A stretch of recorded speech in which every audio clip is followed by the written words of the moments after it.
So you're thinking about buying a home in La Jolla, but you're still trying to figure out if La Jolla is the right place for you, or maybe you're trying to figure out which neighborhood is going to be the best for your lifestyle.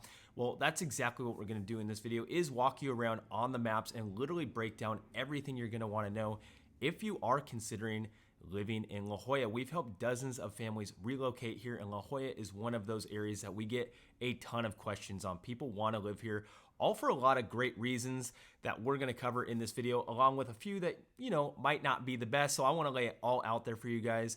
Here we go.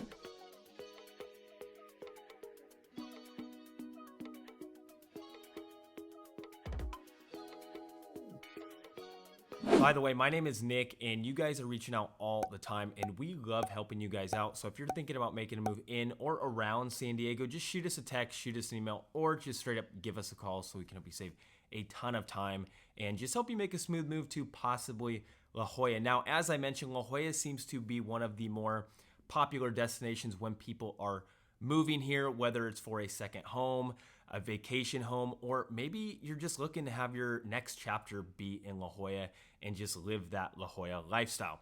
It is a great lifestyle for sure. You're definitely going to need a little bit of money and a bigger checkbook if you do want to live here, but we are going to cover everything from the neighborhoods to the real estate prices to just the shopping and some of the restaurants that you're really going to want to know about. So let's go ahead and just jump on that. Now, La Jolla is going to be everything inside of this red dotted line right here. And if you didn't know, La Jolla actually means the jewel in Spanish. So we're going to be talking about the jewel of San Diego right now. But before we kind of dive into that, I want to put this into retrospect for you guys because this is all considered San Diego County, massive county. And La Jolla is actually dead center right here, right on the coast. So the placement of La Jolla and the location of La Jolla really doesn't get much better. And I think one of my favorite parts, and a lot of people actually love this too, is your downtown is going to be right here.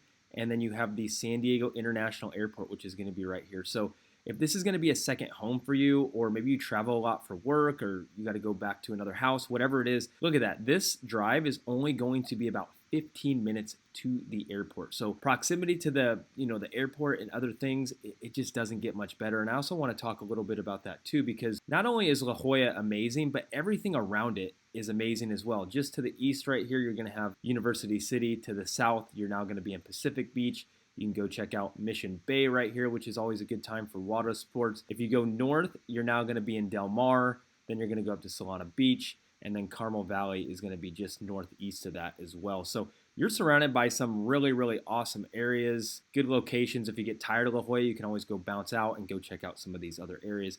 And Serena Valley is actually a hop, skip, and a jump as well. So maybe you have to work there or commute there for work. It's only going to be about 10 minutes away. So a lot of great things close by. But how I want to break this down for you guys is I'm actually going to start in the southern region over here, kind of on the border of Pacific Beach, and then we'll make our way up north because La Jolla is not a big area, as you can tell, but it can change so fast, and there's so many different unique things about each areas, and that's what I really want to break down to you so you're moving to the right neighborhood. That's what it's all about, and obviously we would love to help with that and make it so much easier, so make sure you guys are reaching out. But let's go ahead and start down here. You can see there's a lot of different neighborhoods. You got La Jolla Mesa, you got La Jolla Alta, you got Soledad Mountain up here. You're going to have Bird Rock. So let's start down here because there is a couple gems that are actually right on the border. And this one right here, if you're looking for some just crazy, crazy views, this park is great to go have a picnic or go bring the kids around. This is going to be Kate Sessions Park, and you just have some glorious views of downtown. You can see all the way to Mexico on a clear day. And it's just a really cool park. It actually reminds me a lot of like Dolores Park up in the Bay, which is some gorgeous views. So that's a really cool thing just right on the tip of La Jolla. And then you have a really good, for my people that love fish tacos and a good Mexican style taco, boom. Oscar's Mexican food is delicious. You got some great shrimp, fish, tacos, all that stuff. Ceviche is delicious there. So if you want some good Mexican food, definitely check that place out. Especially if you spend a long day at the beach, you want to go to somewhere like that. It's cheap eats and really good. Now, let's head into Bird Rock. So Bird Rock is technically going to be this entire lower section over here. So you got a lot of cool homes back here, some older homes, some homes that have been completely renovated, and they're beach bungalow or maybe like a craftsman style home. They have so many different types of architecture, which I love. And the best part is you're walking distance to everything that Bird Rock has to offer. It's a legit downtown area. You got Bird Rock Coffee Roasters if you like coffee. You have Wayfair Bread and Pastry. This place, I'm actually going to be in La Jolla later today, and I'm going there to get a pastry. I'm a big pastry freak, and they got some really good pastries there. You got Don Bravo, which is a good Mexican joint. So you just have plenty to do and plenty of walkability for my people and families that want to have walkability where they can just walk out of their house and get to all this. It's all right here in Bird Rock. So super cool. You also have Bird Rock Elementary right here. We'll talk a little bit about schools in a little bit because the schools, you really can't go wrong here. Now, when it comes to beach access here in Bird Rock, you don't have a ton. It's really a lot of cliffs and viewpoints, but as you get down to like Tourmaline, this is going to be a beach access right here with some good surf if you want to have a beach day. And then you're probably going to be, you can see it's all bluffs this whole way up until you get up to about Wind and Sea. You can kind of see it kind of breaks off and turns into actual sand where you can hang out. So that's kind of Bird Rock. And then as we go, this is going to be Hermosa over here, which is very similar to Bird Rock. It's not really going to have a downtown area, but similar feels, a little bit of walkability as well. And then this over here, we got a middle school, you got Maryland's Junior High School, and you have La Jolla High School, which the schools in La Jolla are all rated 8s, 9s, 10s. You really can't find better schools than this.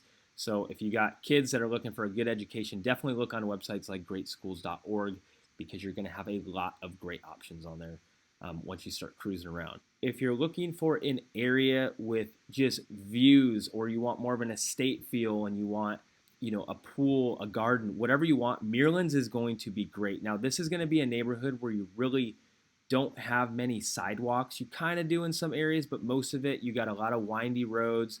You actually are climbing a lot of elevation here because every house kind of is terraced off, but the homes up here are absolutely gorgeous. Maybe you even want your own private tennis court or pickleball court. There's a lot of homes up here that have them because you have bigger lots and things like that. So Maryland's is going to be a great location, very sought after. And remember, as much as we love making these videos for you guys, we love helping you with your real estate needs just a little bit more. So we would love to be your real estate resource of choice, especially here in La Jolla, because we know this area like the back of our hands.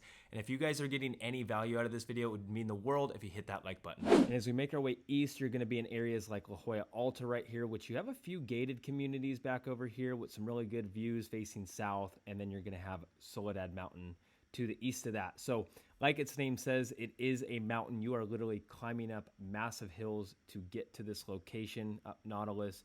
And you have some gorgeous views even up here, just like you do in Maryland's. It might be a little bit less expensive than Maryland's, which is kind of the appeal, but definitely still going to cost you about $3 million to find a home on the low end up here. But gorgeous homes. And one thing I want to touch base on is you need two things close to you, especially here when you live in San Diego. And one of them is going to be a Costco, and the other is going to be an In-N-Out. You need those close to you. So those are going to be just a 5-10 minute drive from your house in La Jolla. But I want to zoom out to show you a couple things, because one is La Jolla is not flat by any means. This is a very hilly area. And just like I was saying with Soledad Mountain, this is all basically very terraced and hilly up in these zones. But if you want something where it's more flat and walkable, definitely be on the outskirts like I'm kind of highlighting right here. This is where it gets a lot more flat. Yes, you won't have as good of views. So if you want a view, make sure you're looking in areas like this. But again, less walkability in areas like this. So I just wanted to share that. And then one of the biggest cons of La Jolla is there's only a few ways to get into La Jolla. It can get extremely congested, especially in the summer months from like May to August. But you only have a couple ways in, and one is through Pacific Beach on the south over here. You can come in off La Jolla Parkway off the 52. You can come in through UCSD area right over here off La Jolla Village, and then from Del Mar. But you only have like 4 or 5 different access points, so it can get very congested, and it can take you a while to get in and out of La Jolla. I talk about it a lot in my La Jolla videos because I want you guys to understand that. Now, so let me talk about Hidden Valley, because this reminds me a lot of the Hollywood Hills, especially once you start driving up via Capri right here. This is a massive windy road hill, and you have some gorgeous, just insane houses up here. So if you're looking for something unique, definitely be looking in zones like Hidden Valley right here. And now we're gonna make our way back into where all the hustle and bustle really is, because this is a village of La Jolla, also known as downtown La Jolla right here. And this is where all of your nightlife is, things to do, which I want to share a couple things with you guys. First one being the country club. If you are looking for a golf course or more of a country club feel, definitely become a member over here. And then you also have at the La Jolla Elementary School right here, you're going to have the farmers market once every Sunday. Very good, fresh local items here if you like to kind of give back to the community and get some good local stuff. Definitely go check that out. And then this is a huge highlight because this right here is my favorite thing in La Jolla. It's going to be the comedy store where you've had some really popular, famous people do some stand-up comedy shows here. And it's a tiny venue. I love it. Make sure you're going there to watch and get some laughs. And then also, before you go there, get some dinner right here at the El Pescador Fish Market. This is some really good fresh seafood over there, whether you want a burrito or a fish plate, poke. And then across the street, you have taco stands. So you have a ton of options. That's 2 places. There's probably like 100 restaurants here in La Jolla. You got a lot of good Mexican joints like I already shared with you. But let's actually go into, you can see a lot of this is really commercial retail shopping. This is where you're going to have your Lululemons, your Viore, your cute little boutique shops, plenty of that. And then even right here, you got the Cottage, which is a very popular breakfast place. It's always busy every time I go there. And then if you are looking for a tennis club, you have the La Jolla Tennis Club just right here. Plenty of tennis courts if you want to get into that. Or hopefully they have pickleball courts now. That's what I'd be playing there. But that's going to be kind of the downtown main restaurant area. I guess as you get closer to Ivanhoe over here, this is where, right off of Prospect, this is where you have a ton of walkability. And you'll park your car, which parking does get very congested and crazy. It's hard to find a parking space down here. But once you do, you'll be able to walk around and check out everything downtown La Jolla has to offer. And this is where it gets very touristy. And if you live here, you're probably going to visit it a couple times and go take friends and family out. But besides that, once you go to La Jolla Cove and kind of this downtown area, you're probably not going to go there much more often because it just gets very congested. And this is really where you have all the seals. You have the Cove, which is great for snorkeling or diving. You have some really pristine waters here and a ton of sea life. If you're looking to take the kids to the seals, you go to the children's pool over here. That's where all the seals always hang out. They're really all over the place, but you have a couple places for beach access, right here on this beach. You got plenty of access, and then this is all cliffs for the most part. You got a little bit of beach down there, but most of your beach access we're going to talk about in a second, which is kind of on the northern section. And we're going to head a little bit more inland now. So we talked about Hidden Valley. Let's actually we'll stay on the coast and we'll talk about La Jolla Shores. So this is going to be another neighborhood right here. And it's not a huge neighborhood, but you can kind of get a feel for it right there. You're going to have UCSD right up here. But this is a lot of residential back in this zone, some really gorgeous homes. And then you have the downtown La Jolla Shores right here, which only runs about 2 or 3 blocks. But you got Shore House Kitchen, which is a great breakfast joint. You got a pizza place. You just got a little couple boutiques and things down here, which is a lot of fun. You'll probably, if you live in La Jolla Shores, you'll be coming down here pretty often, but it does get busy. Right here is your biggest stretch of sand in La Jolla. So this is where everybody goes to the beach and it gets crowded down here, but this is where a lot of the beach access is. If you're looking for that, if you want to be close to the beach access, I would say definitely get into La Jolla Shores. Over as we move a little bit east, this is La Jolla Heights right here. This is where you can find a little bit less expensive of single family homes, but it's still going to probably cost you about $3 million on the low end right here, which I'll share some of the prices here in a second. And now we are in La Jolla Village. So don't get La Jolla Village confused with Village of La Jolla. The Village of La Jolla is down there, down at the downtown area, but this is going to be where a lot of shopping is again. I want to kind of dive into this too because it's some of the important stuff you're going to go to is over there. This is all townhomes and condos. So if you have a lower budget of $800,000 going up to $1 million or 1.2, this is where you want to look. A lot of good townhomes over here. You can find some 1 bedrooms for, $600,000 as well. But here is another main shopping zone. I guess that's one of the beauties of La Jolla is you're only like 5 minutes away from different shopping centers.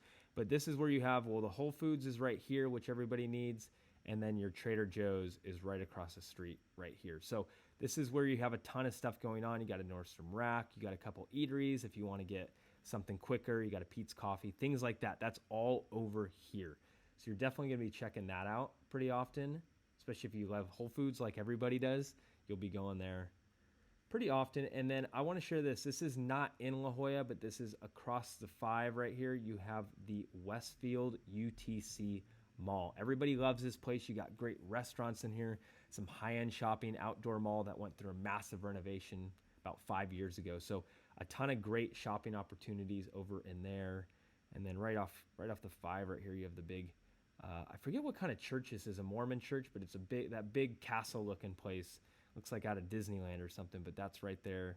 And then of course, UCSD has a giant campus, which is all located really just right over here. You got the Scripps Memorial right here. So you got the VA hospital as well. So ton of healthcare centers too. If you're looking for good healthcare, it's going to be just right in your backyard. And then La Jolla Farms. Got to talk about La Jolla Farms because this is where all the celebrities live. Alicia Keys had the Razor House back over here.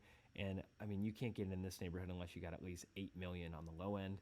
But gorgeous homes back in this zone if you have that budget. And then we're going to move just right over here because this is one of my favorite beaches. You got the glider port right here, which is crazy. I don't know how people are doing this. I would never do this, but people will, take their gliders out there and just kind of flow over the Pacific Ocean. Very cool. And then Black's Beach is one of my favorite beaches. It is a nudie beach, so beware if you bring the kiddos down there. But I'd say about 10% of people are actually nude down there. But it's a gorgeous, gorgeous beach. The hike down is just awesome, very rewarding when you get to the bottom. So great beach access. And then to the north, if you're into the outdoors and love to hike like most people, well, I guess you could say if you like golfing, you have Torrey Pines Golf Course, and then just north of that, you're also going to have the Torrey Pines State Beach, where you got a ton of trails and great things to do outside over there. So good time. So I wanted to give you guys a realistic idea on what's been selling here in La Jolla and what the prices actually look like. This is everything in the last 30 days. Single family homes that has sold. So you can see that prices go anywhere from 1.6 all the way up to 13.5 million, even 7.8 million. This is all within the last 30 days. So your budget's really going to dictate where you can and can't live. You'll see some of the lower prices are up in, La Jolla Village, La Jolla Heights, which I told you guys about, and then La Jolla Alta, Soledad Mountain. This is where you find a little bit less expensive. Here's one. La Jolla Alta for 1.8. This is a 4-bedroom, 2.5 bath at about 2,300 square feet. This one sold 10% above asking, close to 1.9. We have another one for 1.6. This is a 3-bedroom, 2-bath at 2,000 square feet. Nice low price per square foot for La Jolla right here for 1.6. And let's go look at Bird Rock where it gets a little bit more pricey. Here's a $3 million home. 4-bedroom, 4.5 bath, 2,200 square feet, and that one sold 5% above. Here's a big purchase right here for somebody, 13.5 million, 4,800 square feet, 4-bedroom, 4-bath. Looks like it's got 3 half baths for 13.5. Beautiful home. That's what I love about La Jolla is that was a brand new modern home. And look, here's a beach bungalow that sold for $3 million. It's a 3-bedroom, 3-bath, 1,200 square feet. Look at that price per square foot. Crazy, but that's right in the walkability zone. We'll go up to Soledad Mountain right here and look at another one. This one's got some views facing east. This isn't facing the ocean. This one sold for 2.5 at about 3,000 square feet. And let's look at this one right here. This is right outside of La Jolla Farms. Here's a gorgeous one. 7.8, 6-bedroom, 6-bath, 7,000 square feet on half an acre with some insane views. Love that one. And then here's a little bit less expensive, 2.4 for a 3-bedroom, 2-bath at 2,200 square feet. So you can see prices are really all over the place. It looks like you can't get into La Jolla unless you got about 1.8 right now, and that's probably going to be a fixer. And then everything else, once you get, looks like right around that 3 to 4 million price range, you'll start to see a lot more opportunities in some good homes. And that is literally all of La Jolla in a nutshell. So hopefully we were able to educate you a lot more on the area and just give you a better peace of mind. And obviously if there was something we didn't answer or you guys have any other questions, all of our information is down below, and we would love to be your real estate team of choice, especially here in La Jolla because we know it like the back of our hand. So feel free to reach out. And then we have a couple other videos right here that I think are going to be extremely helpful as well. I'll see you there.